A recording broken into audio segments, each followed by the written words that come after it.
Hello and welcome to my presentation of my Human Rights Report Card for Indonesia. Indonesia is this small collection of islands over in Southeast Asia. As you can see on the enlarged map, Indonesia is comprised of several provinces and its capital is right here in Jakarta. I gave this country a D- for its overall human rights grade. As you'll see later, Indonesia is a pretty conflicted country on several fronts. Religion, gender rights, independence, freedom of speech, mental health care, gay rights. These are just some of the many human rights issues that Indonesia struggles with. The lack of government intervention and assistance is one of the many reasons I gave Indonesia this grade. I believe that as a government leader, it should be your #1 priority to protect your people, but unfortunately, Indonesia's president and other government leaders take little positive action within the country. So now we're looking at facts and figures, where you see that Indonesia is home to 254 million people. It's a Muslim majority country, and it's run by a president, representative, democratic republic government. So this government's a lot like the United States, where it has 3 branches. The president representative chooses his cabinet members who make up the executive branch and oversee day-to-day maintenance of the country. It also has a judicial branch with the Supreme Court to oversee larger internal issues and a National Ombudsman Commission which sees cases by state. The legislative branch is bicameral and run by 2 councils, which are supposed to make laws that will benefit and protect the country's citizens. So a little about the history of Indonesia. It was colonized by the Dutch in the 17th century, but has since seen a few different government powers. Japan occupied the islands from 1942 to 1945, and after 4 years of some brutal fighting, as well as some mediated negotiations between the Netherlands and the islands, Indonesia won its independence.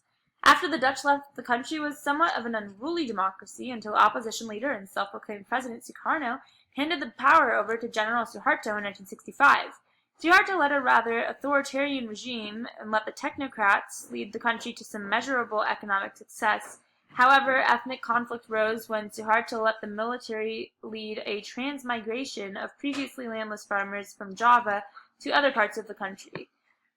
Also under Suharto's rule, a massive and politically charged massacre of an estimated 1 to 3 million people took place. These were primarily communists and other political minorities. And in 1998, Suharto was overthrown by riots. Indonesia held its first presidential election in 2004, and the country is now run by President Joko Widodo, or Jokowi.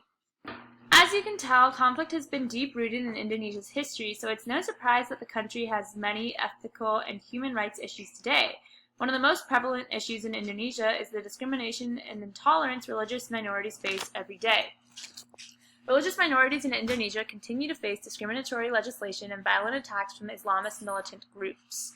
Although Jokowi has made statements preaching fair treatment of religious minorities, he nor the rest of the government has done anything to facilitate that change. In fact, in January 2016, 7,000 Gefatar residents were forcibly removed from their homes in West Kalimantan, and more recently, the government of Subang, West Java, placed a ban on Ahmadiyya religious practices and furthermore forced them to convert to Sunni Islam or face forcible expulsion. All the while, the central government did nothing to intervene. A majority of the conflict in Indonesia arises in Papua, an Indonesian state fighting for its independence. It isn't much help to the central government of Indonesia that Papua seeks to find this independence via exploiting the numerous human rights issues the country as a whole faces. Despite Jokowi's declaration of opening the country to reporters, the Papuan government has continued to block them out and imprison various independent supporters on claims of rebellion and treason, raising concerns about the conflict within the province. The country not only faces issues of religious intolerance, but also gay intolerance. On Wednesday, May 17, 2017, 2 gay men who had engaged in sexual intercourse were sentenced to a public caning of 85 lashes each. Aceh is the only Muslim-majority province in Indonesia where the practice of Sharia law, which bans gay sex, among other things, is allowed, although other areas of Indonesia have begun to introduce Sharia-style laws.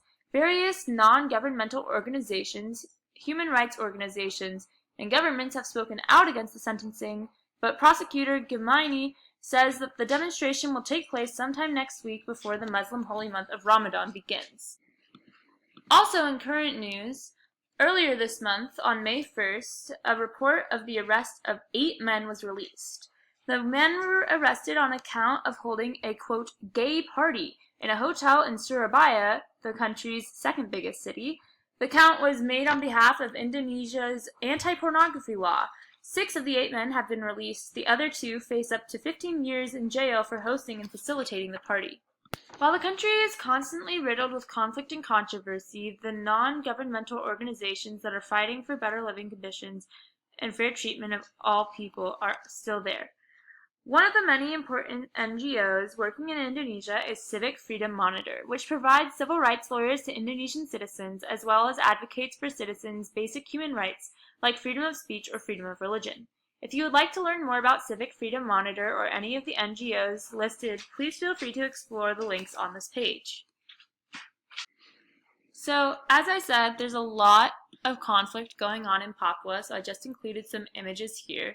Here are some people congregating in a square, people holding up a sign to stop human rights violations in Papua. As I said, that's what their main kind of line for independence is exploiting those human rights issues.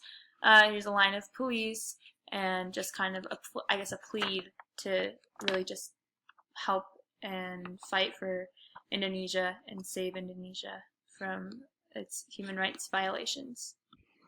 So now I hope that you understand some of the many human rights issues that plague Indonesia. And since you may also understand why I gave this country a D-. It's not a failed state, but shows no progress towards religious tolerance, LGBTQ acceptance, gender equality, or progress on any other internal conflicts. Hopefully this will change in the coming years with help of NGOs and international relations. Thank you for your time, and I hope you enjoyed listening.